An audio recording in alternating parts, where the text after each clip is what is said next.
I mean, one way of looking at the war is that this is just another example of, how bad Trump is at foreign policy. You could say he's a populist president.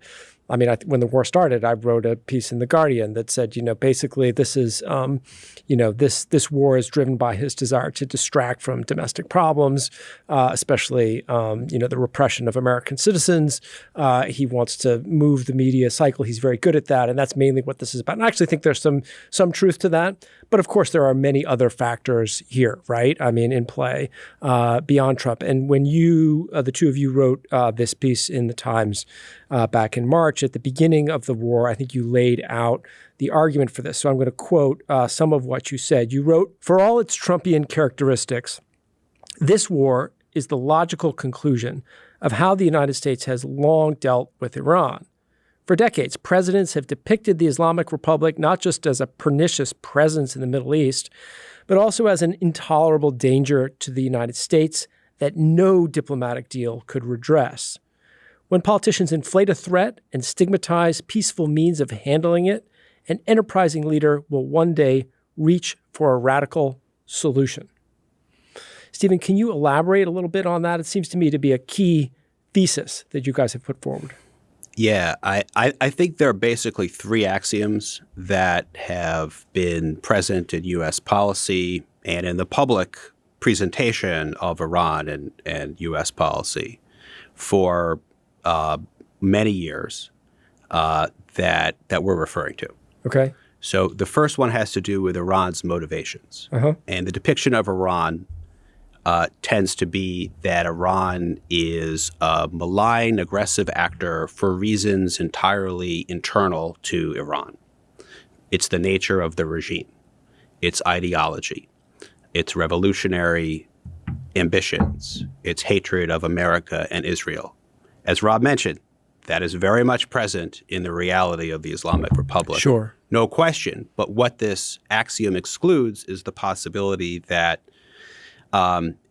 actions by the United States and by other countries in the region may contribute to Iran's feeling of insecurity or even aggression and explain some of its behavior, which means that some things that we could do or not do may also alter its behavior. So that's the first axiom. The second one has to do with the significance of Iran's malign activities. Iran has been depicted for a very long time as a major threat to the United States and U.S. interests, a near-existential threat. And this is most evident on the Republican side, to be sure, but Kamala Harris, in running in 2024 for president, chose Iran as the top threat that the United States faced. So I think that illustrates the point pretty well. And then, okay, so you have an Iranian problem that is rooted in the nature of the Iranian regime, and that poses major challenges to vital American interests.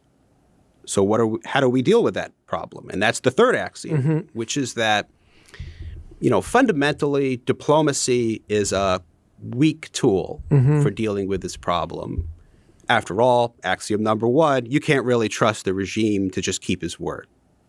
So coercive threats are absolutely a necessity and always need to be there, even as you're conducting diplomacy. And military force is viewed as a decisive way of dealing with the problem. And a real hesitance to use military force, that's seen as weak. So you put these things together, and what you get is Iran is a huge problem to the United States, and there's nothing we can do about it except to topple the regime. And the only way to topple the regime is to use military force, because sanctions don't work, and neither does diplomacy. And diplomacy, certainly, to be fair, will not work to topple the regime because they're not going to agree to that.